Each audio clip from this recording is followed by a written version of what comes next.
Shout out, shout out. The Connects. Luis Guzman.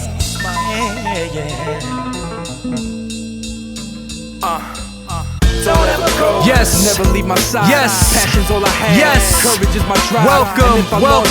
Welcome to another episode of I'm an Artist, Not a Salesman podcast, where we highlight the journey of entrepreneurs and business people alike to showcase that every light and dark moment creates a beautiful piece of art. This is season 2. This is episode 15. We are starting with a bang. I got a special guest in the building. I'm excited to interview this gentleman next to me. Our connection, how we met, was so organic. It was almost faith-driven, and I'm just so thankful he took some time out of his day to sit here with me and tell his story. And the person that I'm talking about right now goes by none other than the name of Bookem Bridges. Welcome to the show, my brother. My brother, man. Thank you so much for being here, man. It is an honor. Thank you for the great introduction, man. Love, bro. Vice versa, man. Energy speaks for itself, man. So I appreciate you having me, man. 100%, man. Again, and you know the way we kind of roll off with this, podcast is I ask everybody the same question to set it off. So I ask it to you: who is Bookem? Bookem is an individual that wants to leave a legacy, a positive legacy, utilizing hip hop to bridge the gap between law enforcement and the community, and showing people that it's okay to be yourself. I love it. Thank man. you, brother. And you know what you say about you talk legacy, right? I want to start there, and we're gonna go back. I'm talking about 1982. Okay, that's how back we're gonna go. The beginning of Bookem, right? This is the beginning of your life and what it was, right? So tell me about that young man and what he went through in his life at a young age that led up to you wanting to leave this legacy of helping other children and helping the community. Wow, great question, man. I was born to a young mother. My mother was 19. Oh, she had just graduated high school. Oh, wow. Yeah, when she had me. Yeah, she was 19 years old. My father, was with her for 2 years before he left her. You know what I'm saying? My mother struggled. We moved to Boston. We came back. And we started the same kind of dilemma that a lot of us did back in that era, right? Not many of us grew up in a strong home or a strong family setting with the structure of a family structure. So with that being said, moving forward, my mother got involved in some very volatile relationships with men. One of them being my stepfather, may he rest in peace, who raised me. Sorry, yeah, thank you, man. He raised me. And there was a lot of hostility in the household, lacking of love, you know what I'm saying? So what I did at a young age, I started writing. I started writing what was poetry at the time and just expressing my feelings, you know what I'm saying? Like, I felt like it was the best way to express myself, and it was just in me naturally. And then one day I'm saying it and it had a rhythm to it. Lo and behold, I was, God gave me a gift to be able to express my feelings through music. So I started using music. Fast forward, my mother got divorced from my stepfather. She got involved with a gentleman who was really violent, alcoholic. Me and him got into it. I became homeless at the age of 16. Yeah. Wow. I dropped out of high school in Staten Island. I was jumping house to house with my friends. I was living with one of my friends in Bayonne in a basement. And, I was in the streets, man. I was never a gangbanger, never was a bad person, but I was in the element, you know what I'm saying, where I could have went left, I could have went right. And then I had an encounter with God. Go ahead, man.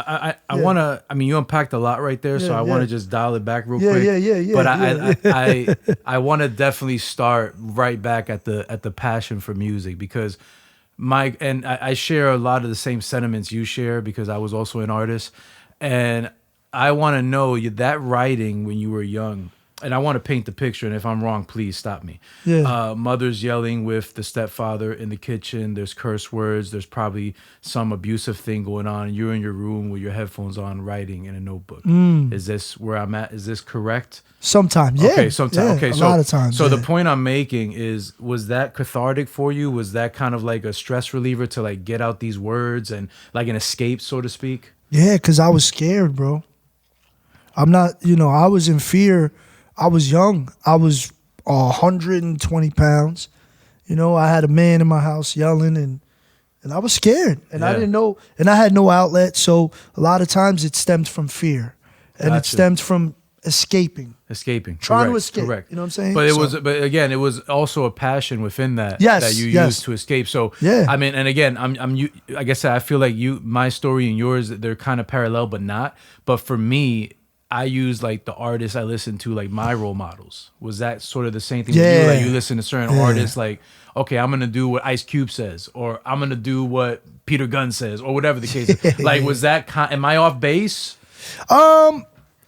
In a way, I never idolized the actions of rappers or artists.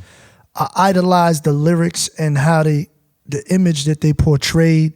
I was a huge Big Pun fan. Me too. Huge, you know what I'm saying? Yes. So, he gave me a lot of, he gave me a lot of motivation to be like him, you know what I'm saying? And how he was, you know what I'm saying? Absolutely. So now we're dialing it back. You have this passion. You're in this disruptive household. You're trying to be strong for your mother. A young mother at that, and you're going through the motions, right? Yeah. Now you're at 16 at this point.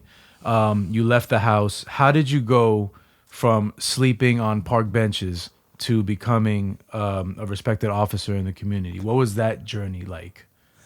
Oh man, I found God when I was 21 years old. I had an extreme encounter with God. What's the extreme encounter? Can you get into detail with what exactly you went through? Absolutely, man. I was homeless. I was, like I said, I was lost. There was one point where I was actually on a park bench, in Bayonne Park, and I cursed God, and I said, there is no God. If there was a God, why am I going through this? Wow. You know what I'm saying? And I still was struggling. My mother invited me back to church. She had separated from the individual I told you about earlier. I was hesitant in going. I went, and I ended up feeling the presence of God in Linden, New Jersey at a church. What was the name of the church? I forgot the name of the church, but the pastor was Ron Gant. Ron Gant. Right, you know what I'm talking about? I've heard of him, yeah. Yes. Absolutely. So he's the one that basically, introduced the presence of God to me in such a powerful way. And from that point on, my life changed dramatically. Now, you say he introduced you to the presence of God. What does that look like? Like, did he bring you up to the front? Did he say something that resonated with you? Did you feel the Holy Spirit? Like, what was that encounter with God that really was like the snapping finger part? That's crazy. It's funny you say that because it was nothing like that. So I come from a Catholic background before. I'm a Christian, right? I'm a Christian too. Yeah, right? So, Catholicism, not knocking Catholicism. I got, friends in all religions. I respect all of them. But in Catholic religion, you go to church, you sing a couple hymns, there's no real preaching, and then you leave.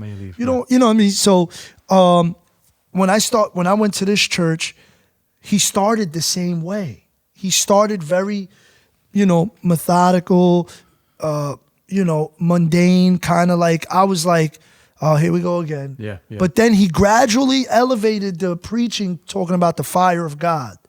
And bro, he walked to the back. I was in the back of the church it was a youth trip to the church.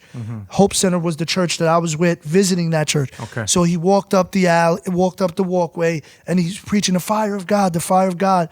You need the fire of God to cleanse you. Dude, I felt from the top crown of my head to my soles of my feet, I can't explain it, but I felt goosebumps. I felt warm. I just felt a presence. And from that point on, I just knew something snapped. Something broke. Something happened. I just knew that there was a change. You know what I'm saying? Were you crying? Were you shaking? Was it that? I wasn't crying. At that moment, I wasn't crying. But I knew something was brewing. Got know you, what I'm man. saying? Yeah. And you know, you did. I believe it was one of the. You do like these, like almost like biography videos where you discuss your upbringing, and you said something that you felt chosen in a way. Yes. Now, can you elaborate on that? What do you mean by chosen, as far as in your life? So it's crazy, right? If we look at the Bible, and I was thinking about this the other day, God, for all of the purposes that God has had, whether you talk about Islam, you talk about Christianity, you talk about in Hebrew religion, God has always chosen some of the most imperfect people to do his greatest work. And I just feel like I never thought as a young child, like I want to be a cop, you know? I wanted to be a rapper. I wanted to be in sports. And the way my life shifted, the encounter that I had with a police officer in Bayonne at a young age to where I'm at now, it's clear to me that God chose me for this path. Now, when I say chosen, it doesn't mean that I'm better than anyone else. It just means that God chose me for a specific mission. You know, he could have picked anybody else, but he chose me to do something. And for me, that's a blessing. You know what I'm saying? And I feel honored and even to feel like that. You know, so that's what I mean by chosen. It's like I truly calling. feel because it's a yearning. Yes, you it's know almost like a need, like a like you something have to do it. Avoid, you have to fill. Yes, totally yes, understand. Yes. What's your favorite Bible verse? Well, I don't know exactly where it is in the Bible, but I believe it's in Ezekiel. Okay. But men worship me with their mouths, but their hearts are far from me. So I don't know. I believe it's in Ezekiel, but you could probably look it up after Wow. this. No, it's all good. Listen, I know know. the word. You can ask me my favorite quote from the Bible, and I wouldn't tell you. I wouldn't be able to know exactly what book it is from either. But I do have a couple. But you know, that one is one that really resonates. Yeah. It actually reminds me, you know, kind of parallel to you said one time. And you can, I mean, I'm kind of going off base here, but I want to get back to on track with, you know, you becoming a police officer. They withdraw from their hood but never make a deposit. Yeah. Can you tell me about that rhyme that you wrote? What? Oh, man. I see it all the time, man. I worked in the courts. I see drug dealers oppressing their communities, you know, taking people's souls, taking people's money, taking their dignity, you know what I'm saying? You know, essentially oppressing their own people, you know what I'm saying? So they withdraw from the hood but never make a deposit. They never go there for some positive interaction. Not saying never, not saying everybody. There are some people that have done some negative things that go back to their community, but for the most part, they only want to take. So that's what I mean by that. And that's, I mean, segueing into law enforcement. My next question. Yeah, the law enforcement. I mean, the beautiful work that you're doing with your founder of Bridges Project and the philanthropy, the conversations, the education, and we'll get deeper into that what you're doing. I feel like that is definitely calling, you know, leading the legacy, one, but also calling into your purpose, what you're doing that God has meant for you to do. Amen. And I think that's a beautiful thing. Before we get to that, I do want to ask about the impact of, you know, at 8 years old, your mother sat you on a motorcycle, a police officer's motorcycle. Yep. You say that's the moment that sparked your desire to be in law enforcement.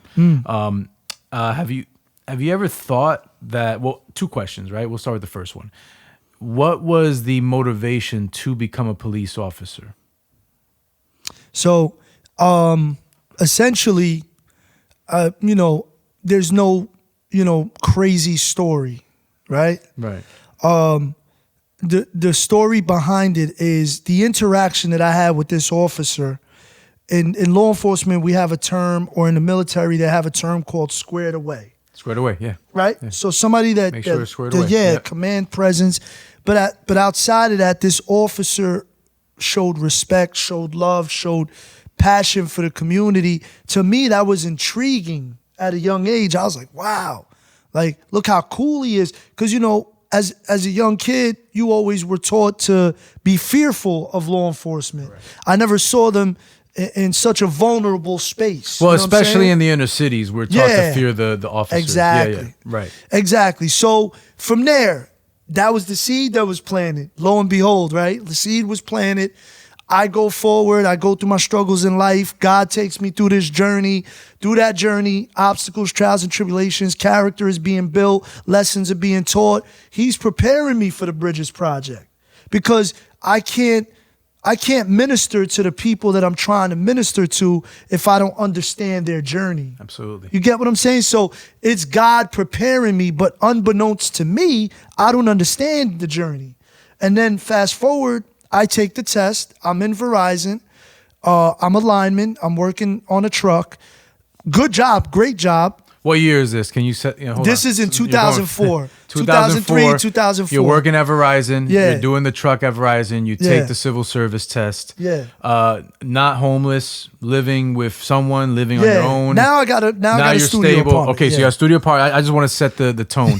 So studio apartment, working at Verizon. You take the civil service test. Go. Yeah, civil service test comes out. I get a 94. Wow. Sorry, yeah, hold on. which is not that great. No, though. that's what I got when I took the civil service test. I Really? took it at 19.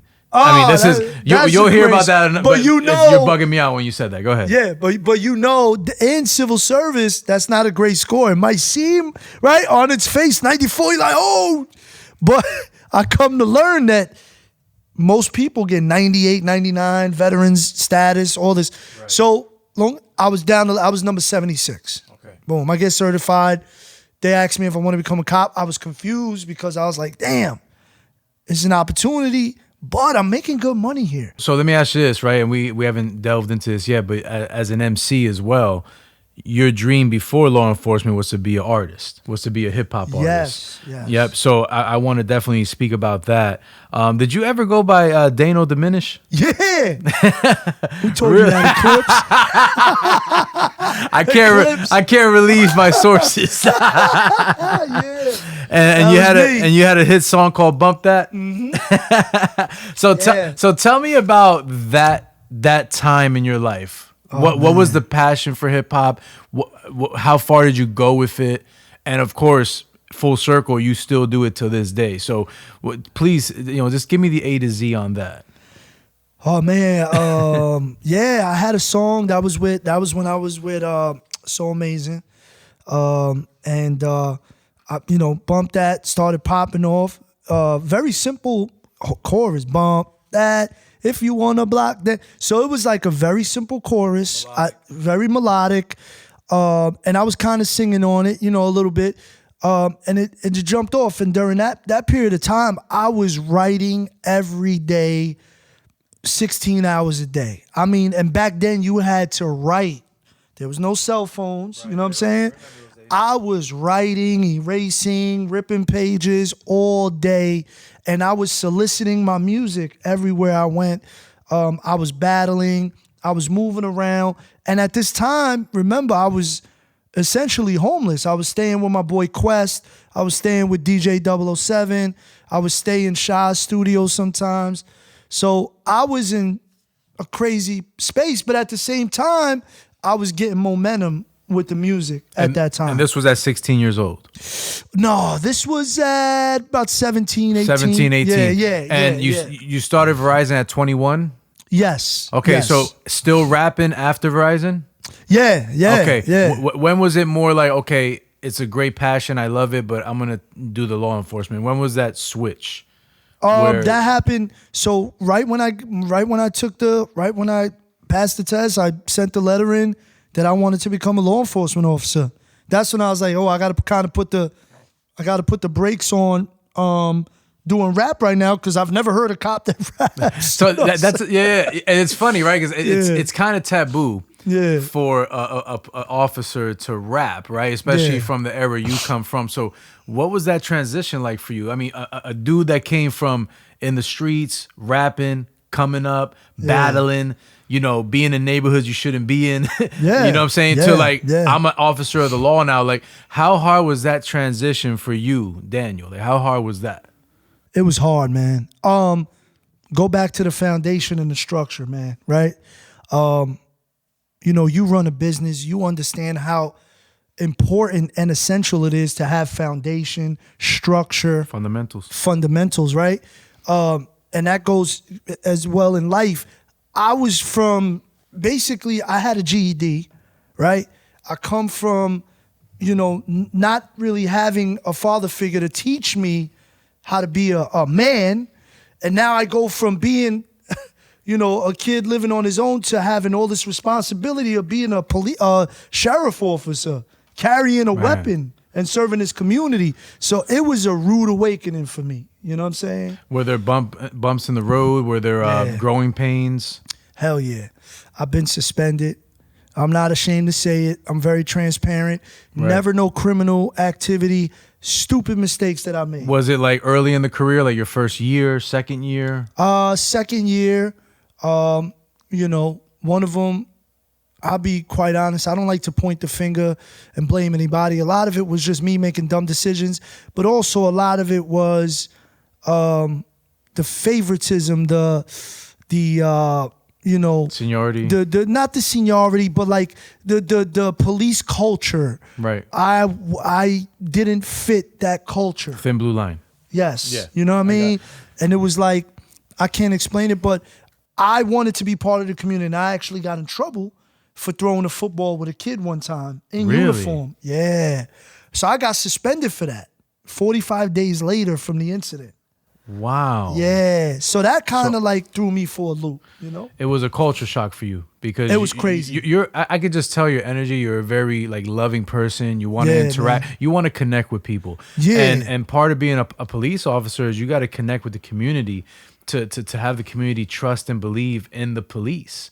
I mean, think about the word police. You're policing the area. Yes. So it's almost kind of counterproductive for, the sheriff's department or police department to suspend their officers for actually doing something proactive with the community.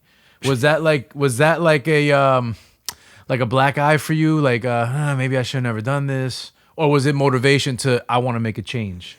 Bro, it discouraged me because what it did to me is it kind of knocked me back tremendously, like you said, and it put me in a space of where's the brotherhood, where's the camaraderie, and how is this wrong? Because the rumors that went around were, he was playing football completely, in full uniform, playing a football game, and rumors went around, and far-fetched. And I saw people treating me different in the rank and file. So I started to realize that it really wasn't what I thought it would be. You know what I'm saying? So now this is the irony, right? That happened. You were suspended, and in 2014, you became the Puerto Rican Officer of the Year. Yeah. Can you talk about that? Yeah, man. It was an exciting moment. There's a funny story behind that. If you can elaborate, please do so. You want me to tell you? Absolutely. This is gonna be juicy, man. Go ahead, man. Let's juice it up. So I got nominated for nothing extraordinary that I did. Let's keep it real. Yeah, you weren't throwing a football or nothing. Yeah, nah. Definitely, if that was the case.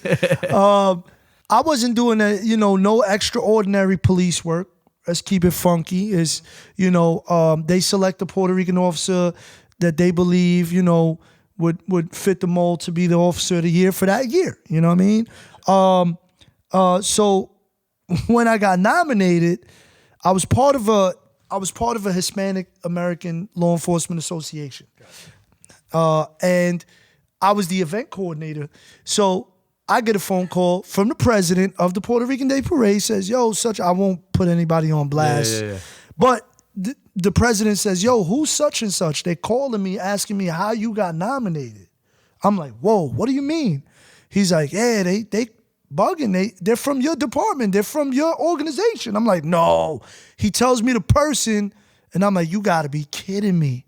They're calling, questioning how. I don't understand that. Why would they be doing? So I call the person. I tell them that I know that they called. They were shocked that I knew. They were hating. It just again showed me the snake stuff that occurs, that the brotherhood, the sisterhood, the blue line doesn't always exist. There are times it does, but then it showed me, wow, over a freaking award, you would go and do that? It that- made no sense to me. So it was another slap in my face. You know what I mean? 2 slaps in the face. Things that I'm dealing with. Yeah, you know what I'm saying? but the beauty of it, and again, this is where we're getting to is, I want to know how you founded the Bridges Project, and obviously what you did. You have a show called the Bookem Show as well, but we'll get to that. But let's transition now into the Bridges Project. So when did that start, and what was the motivation behind that? Bridges Project. One of my boys, Johnny, he comes from the streets, comes from the project, Booker T Projects.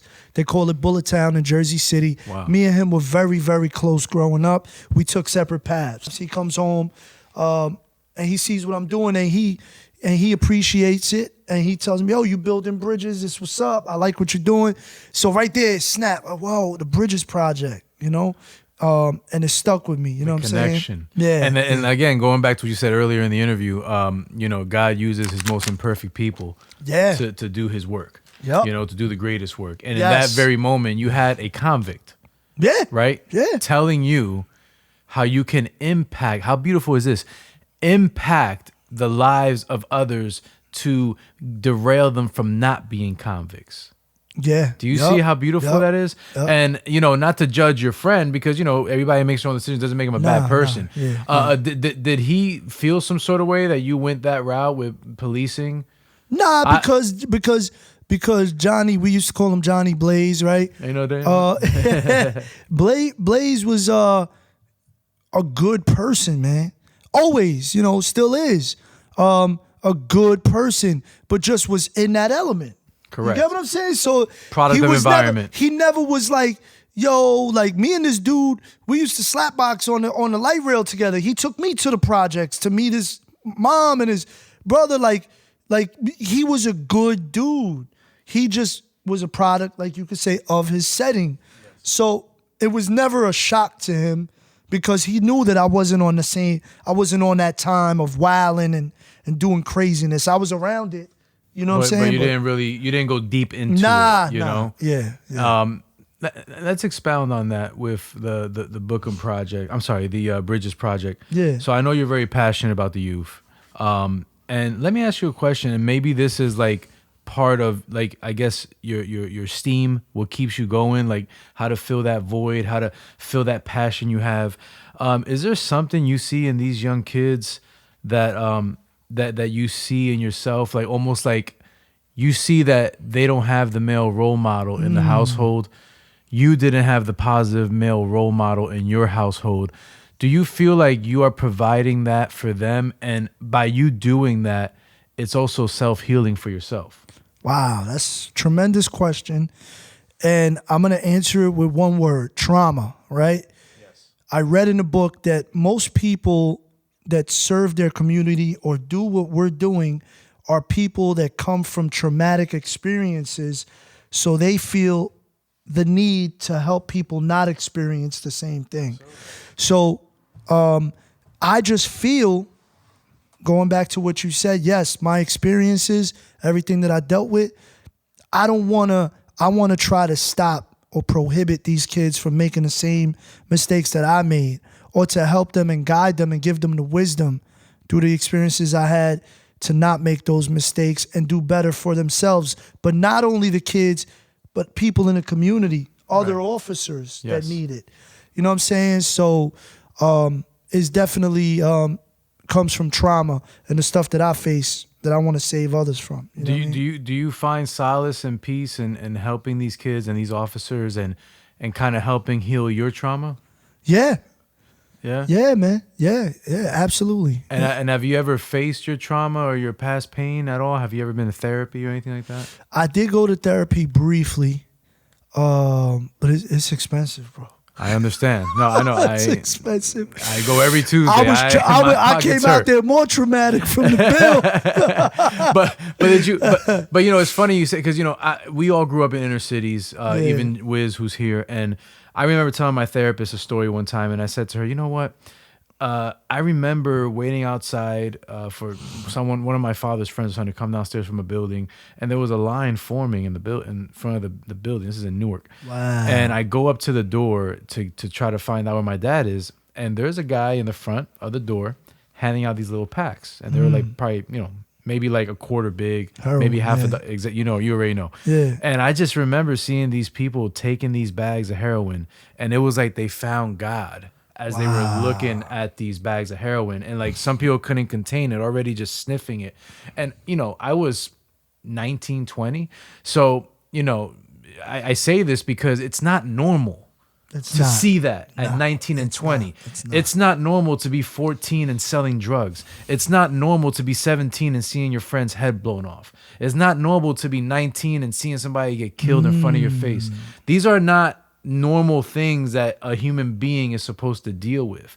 So again, I'm going to make my point with this. You going to the inner cities and Jersey City and healing the community with your words and your teaching. Has there ever been any particular incident where there was a child that really had trauma and you got him out of that, or you kind of helped them, through the process? You know what I mean? Yeah, man. And can you speak about that? There's a couple of them. I won't mention their name because they're juveniles. This kid that I had interaction with, he's an adult now. So I met him. He was with a group of friends, and I'm patrolling.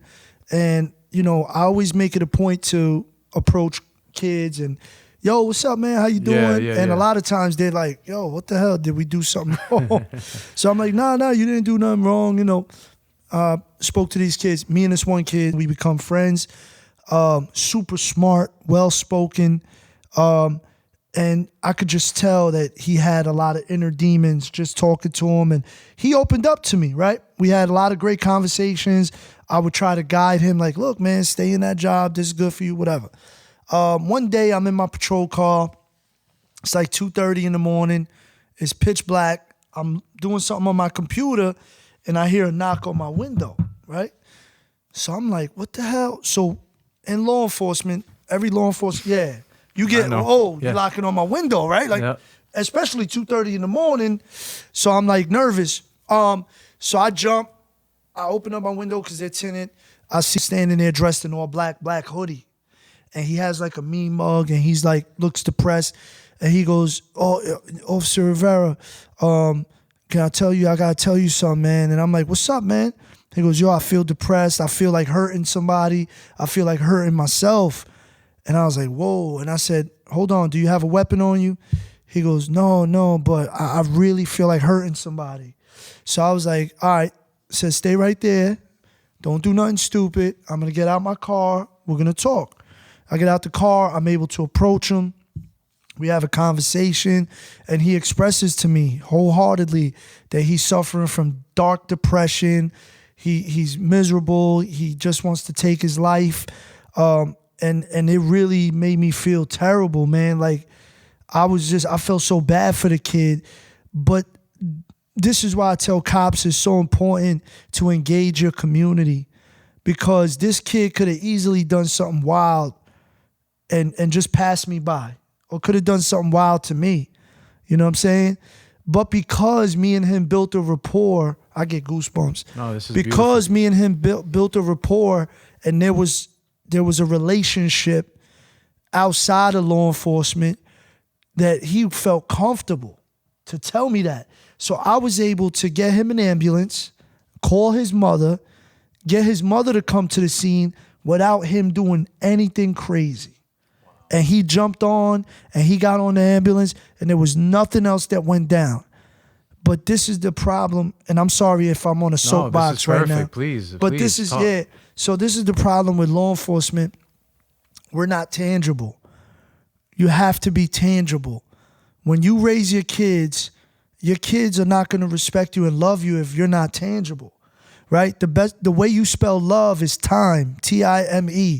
You have to spend time. You could tell your kids, you could tell your family, you could tell the people of the community, I love you, I care for the community, I'm here for the community. But guess what? If they don't see you there, if they don't respect you, if you don't spend time with them, not only when there's a bad situation, but when you're there for the good, you show up to the graduations, you show up to the basketball games, you pop out when they're on the street corner and you talk to them, you're depositing into the bank of trust. Shout out to my boy, Jason Lehman. He says that. Jason Lehman is powerful, from San Diego, my boy. The Banker Trust, man. Officer too? Yeah, he's a he retired sergeant. I would love to have him come on your show. I would love to make that happen, yeah. Bro, he travels the nation and he bro, he's super passionate. But like I said, man, it's very important for us to do that. And that's how guess what? If you trust an officer, who you gonna go to if something happens, right? Yeah. You're not gonna call the big homie, right? Who would you? Gonna put you could call the big homie. Let's be real. Some people will. Street justice, right? Wiz. They might say, "Yo, you know what? We got to get."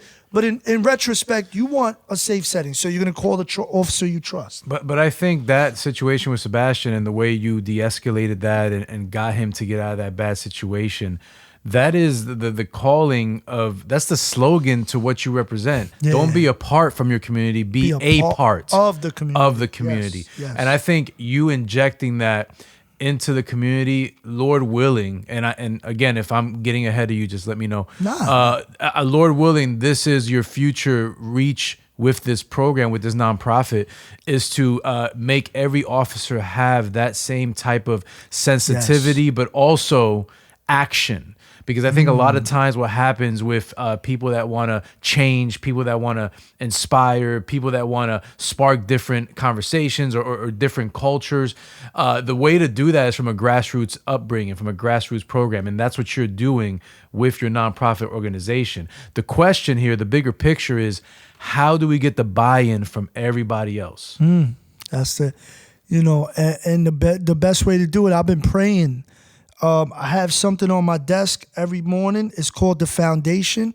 It's 7 things that I do every day. One of them is pray. I read 10 pages, right? And I ask God every day, God, make a way. Somehow make a way. Connect me with the right people. You walking up to my door that day for the estimate, I believe, there's divine intervention with everybody you meet. Absolutely. Some people are for the moment. So I told you this, some people are for forever or for a season.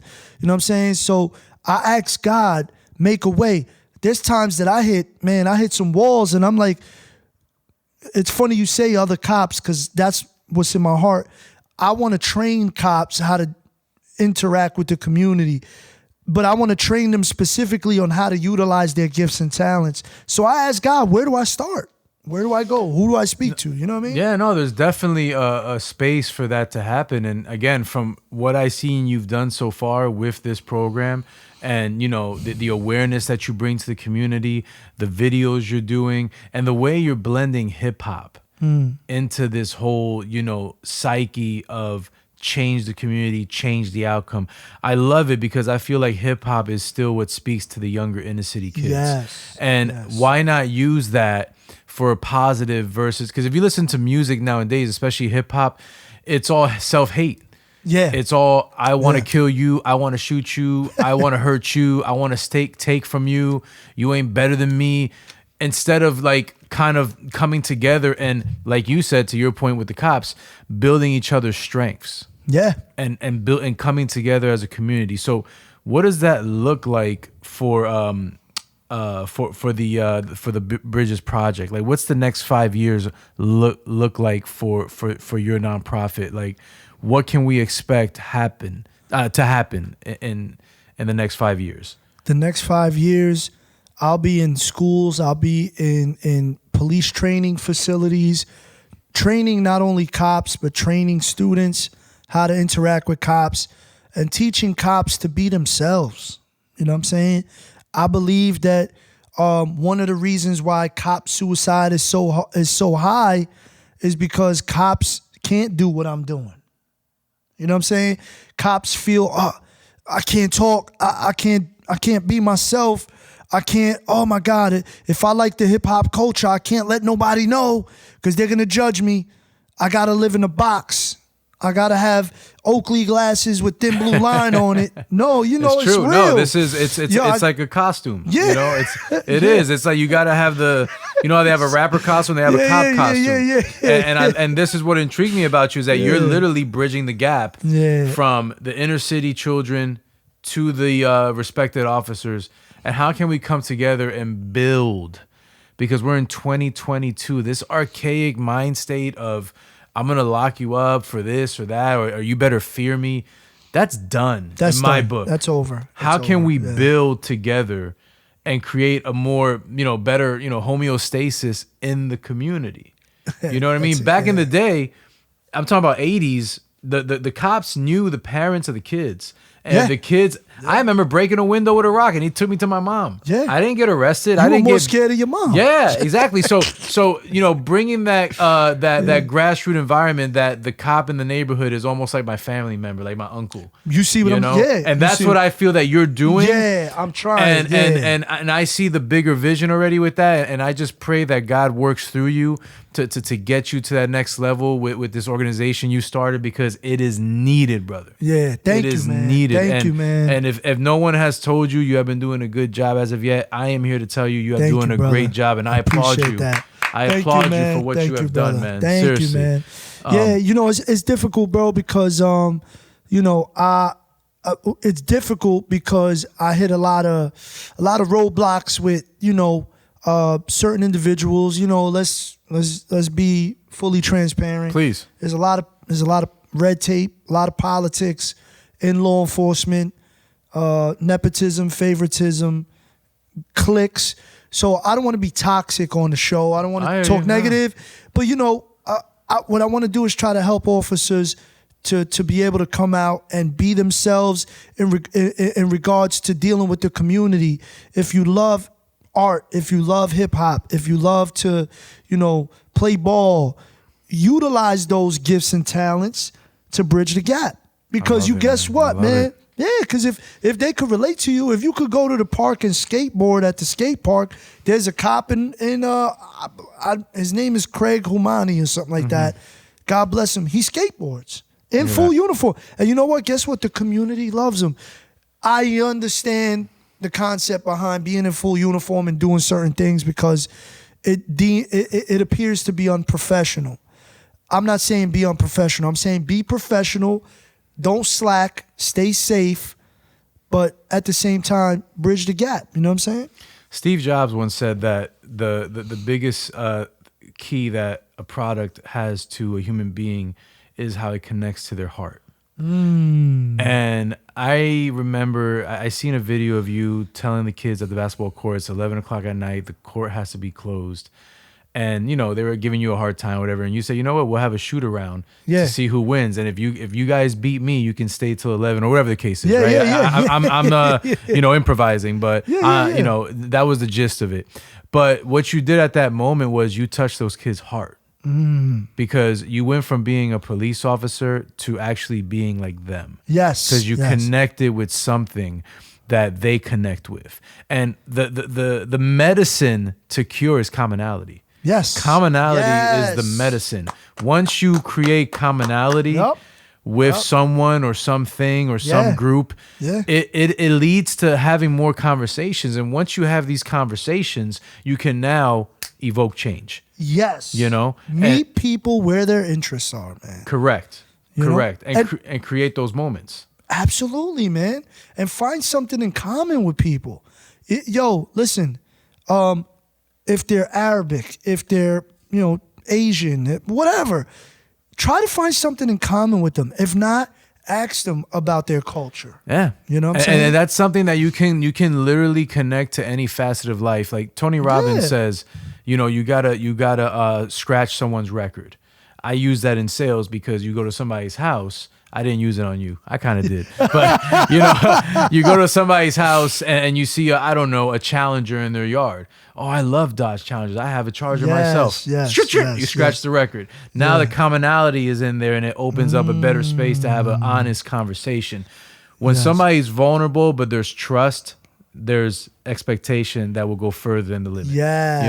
And I think to tie this all together, I think that's what you're doing with the Bridges Project. I think that's what you're doing when you're speaking to each and every kid out there, when you stop and talk to them.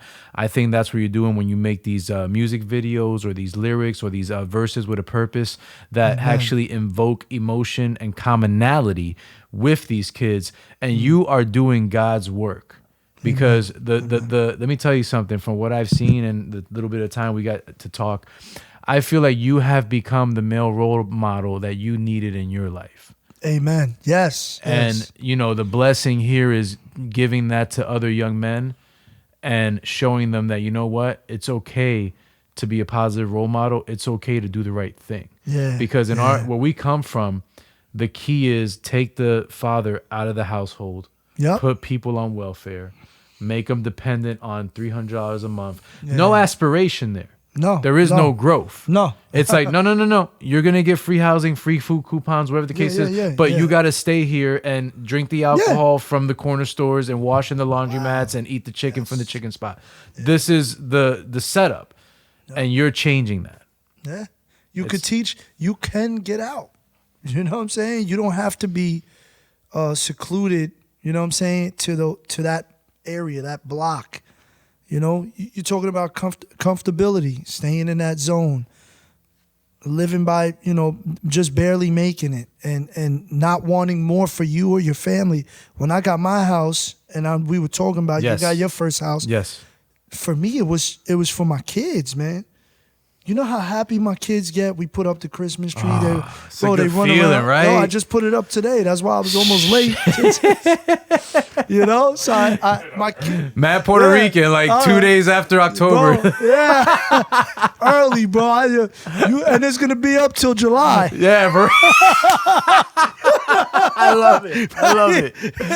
Man. But you know, I did it for my kids, and you know, I just want to give a couple shout outs. Please, man, please.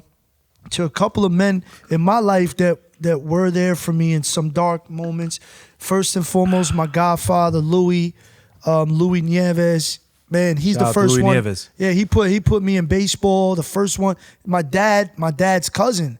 And he saw my dad wasn't present. He stepped up and he would pick me up every weekend and spend time with me. Wow. And show me what family was. And my cousin Richie Barrero, who would pick me up and take me to play basketball tournaments.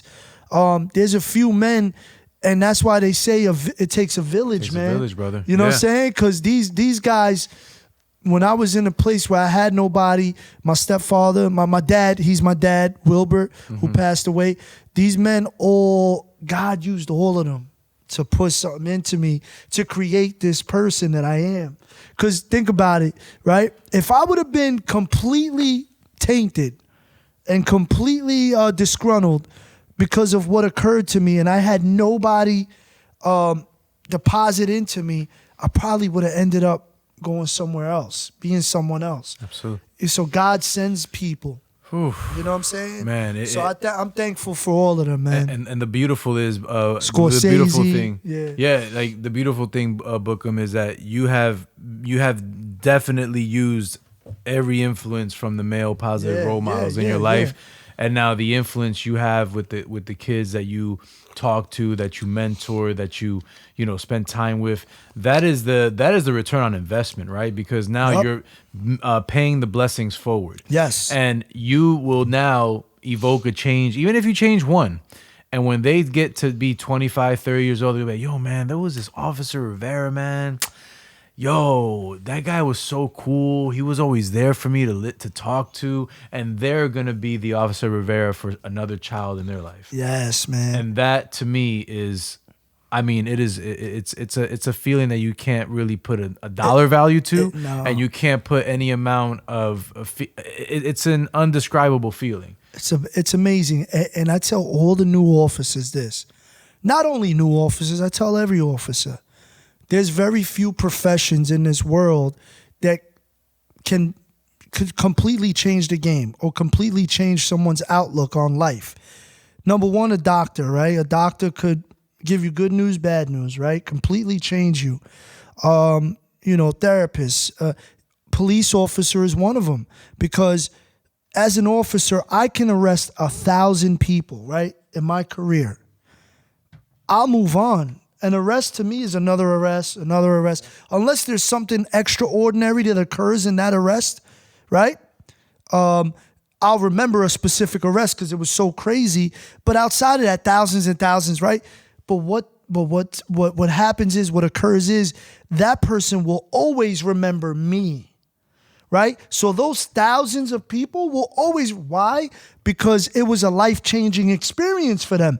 And if it was a negative one, they're going to remember. If it was a positive one, they're going to remember because of the position of authority that I'm in. So if I have a great interaction with somebody and they say, wow, Officer Rivera, I'm pretty sure you can remember an officer yet, right? Absolutely. But you'll remember that officer, what they look like, what they were wearing. Me, I might not remember. I get approached sometimes. Yo, you don't remember me? My wife hates it, right? Yeah. My wife, one day we in BJ's and I'm walking around. Hey, yo, Officer Rivera. And I'm like, oh shit, what happened? I'm with my kids, I carry my weapon. You're scared. You don't know if it's good or bad. But I'm also not scared because I know I never mistreat people. So when he was coming to me, and my wife could attest to this, you'll meet her one day. She, dude, big black dude, dread, like, yo, what's up? Giving me a hug. That's what I love.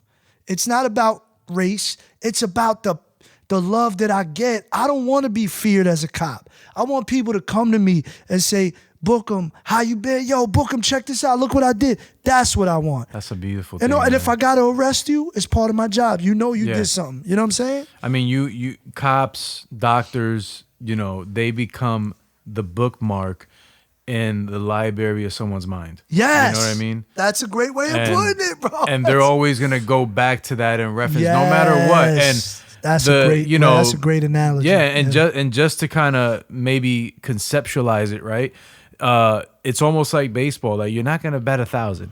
But you know what? If 50%, 60%, 70% of the time you're doing good, and the other 30, you could chalk it up to a mistake. You could chalk it up to being a human being. Yeah. But at the end of the day, when you go to rest and you leave this earth one day, you know that your intention was in the right place and your heart was in the right place. Whether you had to arrest someone, or whether you had to address someone, or you had to teach someone, it was always in the right place.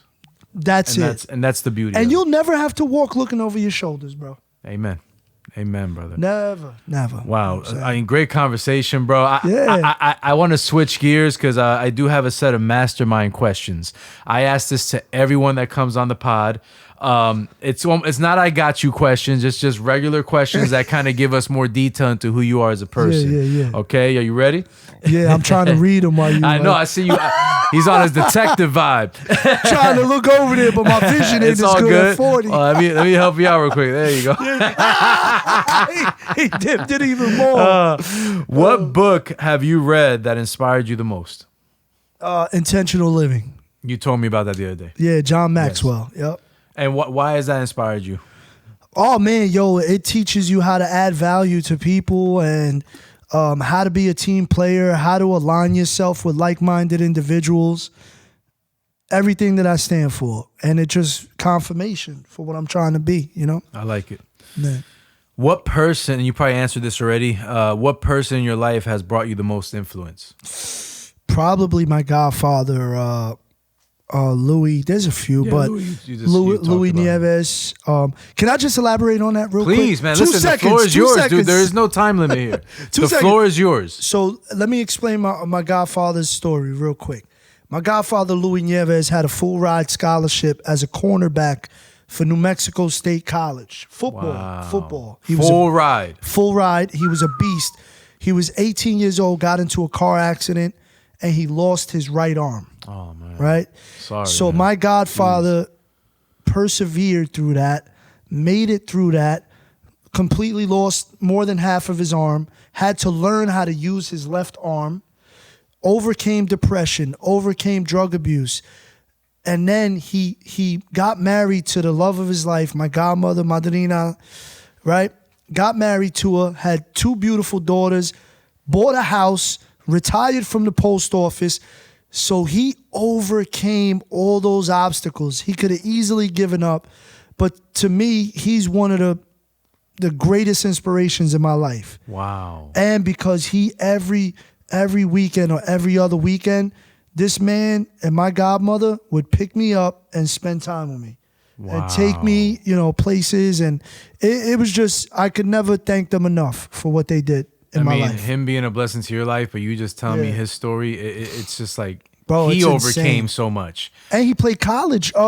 If you look him up, you could probably Google him. He played for Jersey City University college basketball. Really? Yeah, man. Wow, man. He's a story like no other, man. Yeah. Again, another blessing in the part of your life that has made you the man you are today. Yes. Oh my Yeah, God, man. brother. Amazing, Powerful. yeah. Are there any practical tips you can share that has helped you your process in business and life combined? Yeah, just be transparent, be compassionate, and if you're not all in, then get out. I love it. You know what I'm saying? I love it, man. Yeah. That's just, again, something that is in every facet of life that you have to follow. Yeah. Loving it, bro. Thank you. What keeps you driven in life? My family, and leaving a positive legacy for my family. And you said it before, changing one life. If I could change one life, you change the dynamic of the world, because we all make a small percentage. We all make up a small percentage, regardless of how minute it may seem. Mm-hmm. If you change one person's life, you change the dynamic of the world. I love it, brother. Yeah. And this is a side question to that. How proud does it feel to be a father and head of the household and family and really show positive influence and effect on your children? Oh, man, I can't even explain the joy that I get from just, being a father, especially to daughters. I believe, I don't have sons, but I just believe that daughters just create this peace in you and this patience, and they teach you how to love tenderly and how to understand. You know what I'm saying? And my daughters have taught me so much of how to be, going back, understanding, compassionate, and have taught me how to talk. Like I literally have talks with my daughters. We do something called Princess every night. And every night I make them repeat to me 4 different things of why they are princesses. Wow. And they repeat after me. And I pray with them every night. I tell them a story. But this is every night. My wife will tell you every night. And I believe that there's no greater gift to us than our children, because God has entrusted you to lead lives and to create and build them accordingly. You know what I'm saying? Wow, man. Blessing, Amen, blessing. amen, Oh, my amen. God. Beautiful, brother. Yeah.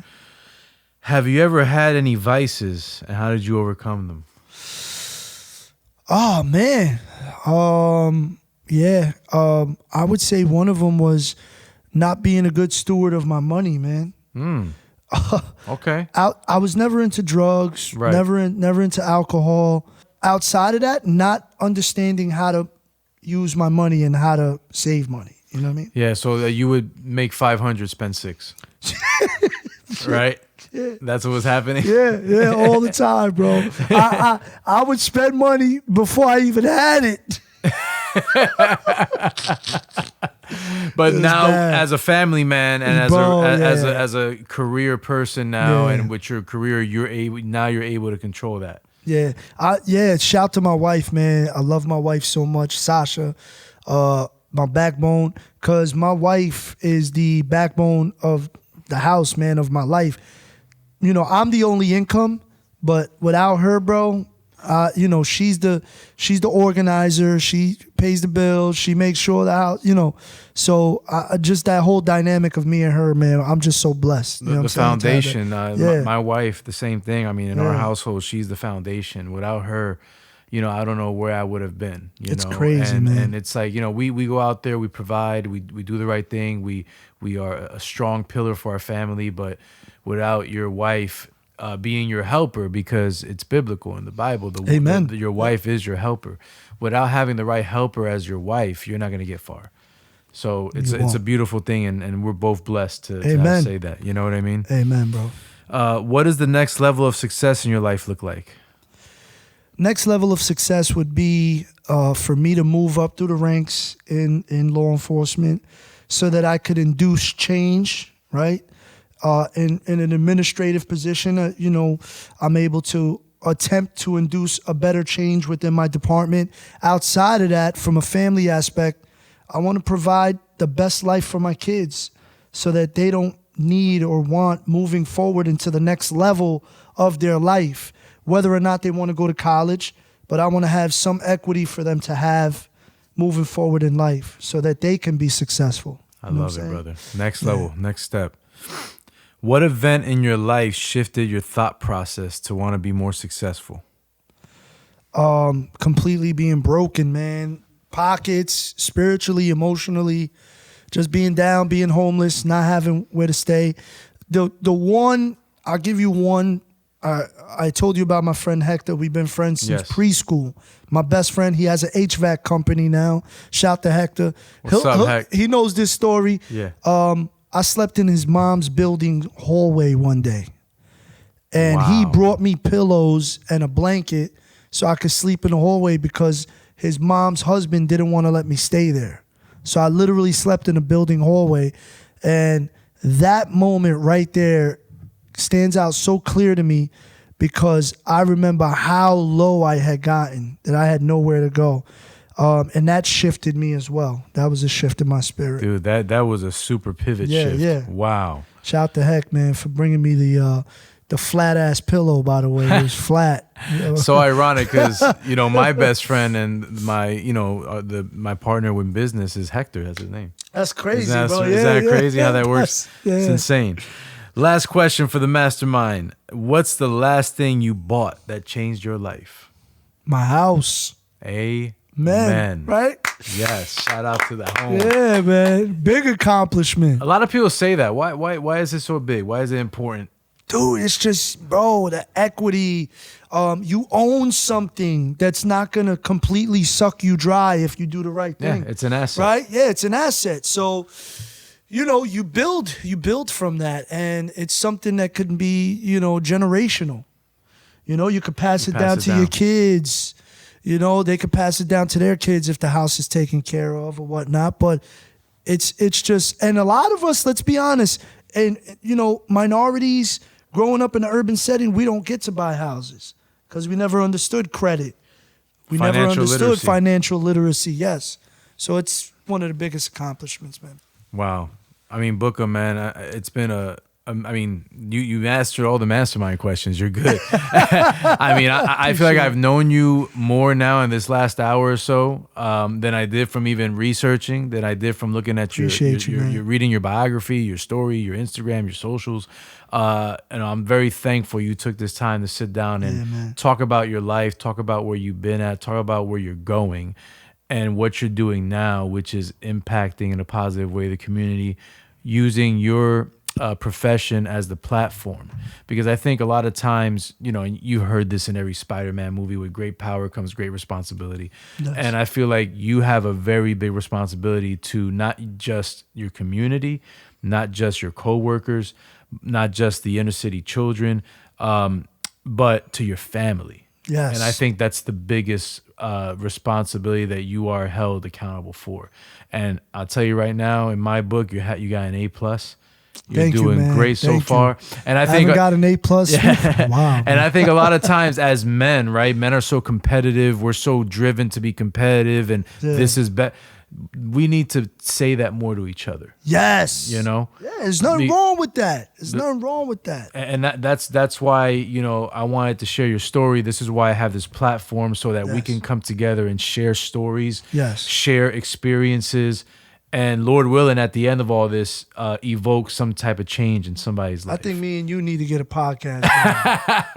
We might have to do that, man. What you think, man? Good dynamic? What you think, bro? Real. It's not off brand.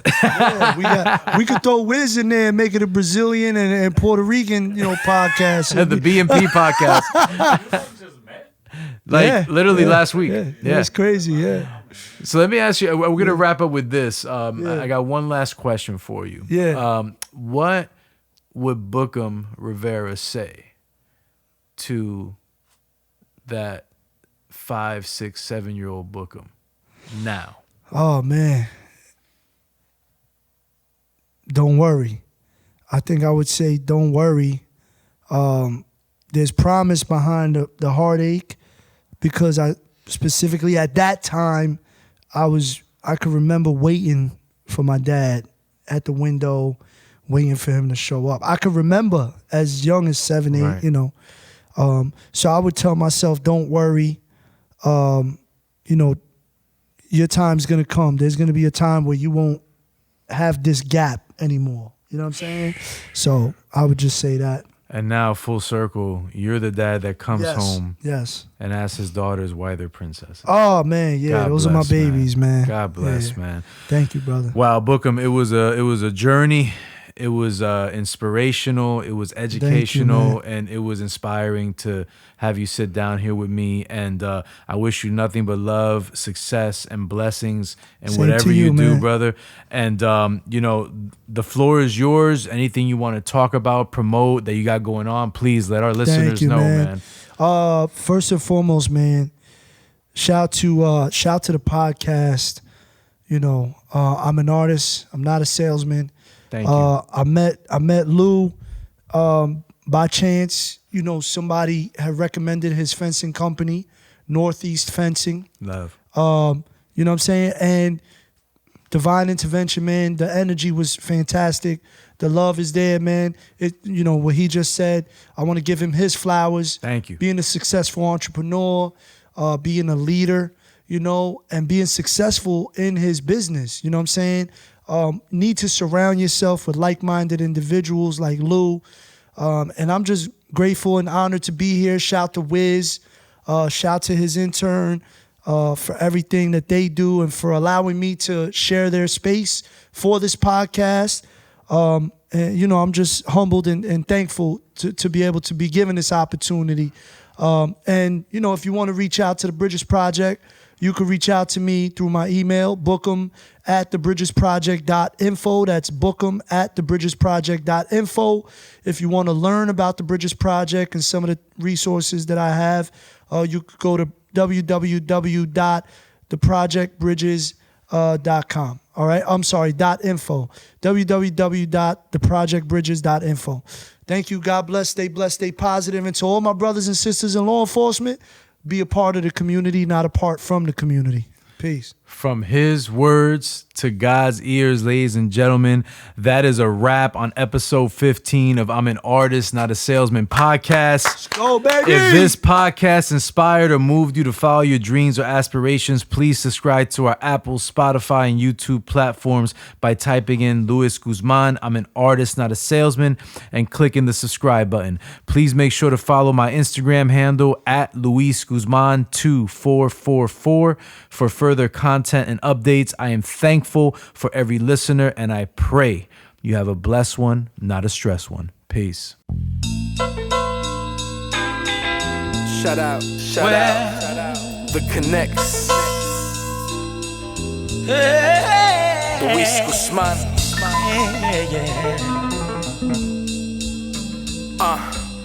Don't ever go, never leave my side. Passion's all I have, courage is my drive. And if I lost you, I would lose it all together. I wouldn't have composure to get it back together. I don't want closure, this book can't be over. I can write a chapter in a second, I expose you. Tell you my problems, brag about success. You're always there when I'm down and I'm stressed. My mind is a thought away, I'll be in outer space. Sometimes it's just a throwaway, but either way, I never go away. Through rejections and comments suggested, you stay manifested. I never lose a step, I gain about 50. I break through the wall steadily and quite swiftly. You can't break my spirit, I'm a self-starter. Don't ever let me go, passion, I need you, mama. Don't ever go, I need you by my side. Without you I would die. If there's no you, I don't have hell. I need you more than life itself. Don't ever go, no baby, no baby. No baby, no baby. Don't ever go, no baby, no. Don't ever go, never go astray.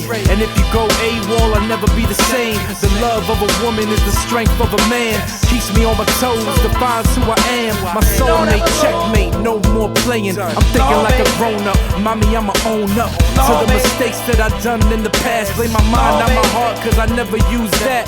All these other chicks, they just wanna get close to me, cause they see me as a ticket, I'm the lottery. And I could change their life, but I'd rather not, cause I got my wife, and she's rather hot. And they rather opt to be on my jock, but I got common sense, I don't need a flock. All these birds mad cause they ain't got a nest, but I will never leave you, mommy, cause you are the best. Don't ever go, I need you by my side. Without you I would die. If there's there's no you, I don't have hell. I need you more than life itself. Don't ever go. Don't ever go. No, baby. No, baby. No, baby. No, baby. Never leave, baby. No, baby. I got you. Don't ever go. Never disappear. I love you, my dear. Am I being clear? Don't become a trend. Learn to reinvent. I'm your number one apprentice. I'm learning to accept the changes you incurred. Your speech has slurred, but I'ma bring you back to square one. That's my word. With a little twist. My thoughts are outrageous, but you can be my miss. We're each advantageous to one another. I reach for your love. Sometimes I get, cause I know you're building trust. When your tough love combined, it's harder to intertwine. Ideas that I have to make us one of a kind. But I will never quit as long as you don't leave. I wear my heart on my sleeve until you make it bleed. Cause if you choose to vanish, I would have to ask myself why I struggled and never took you for granted. I need you by my side.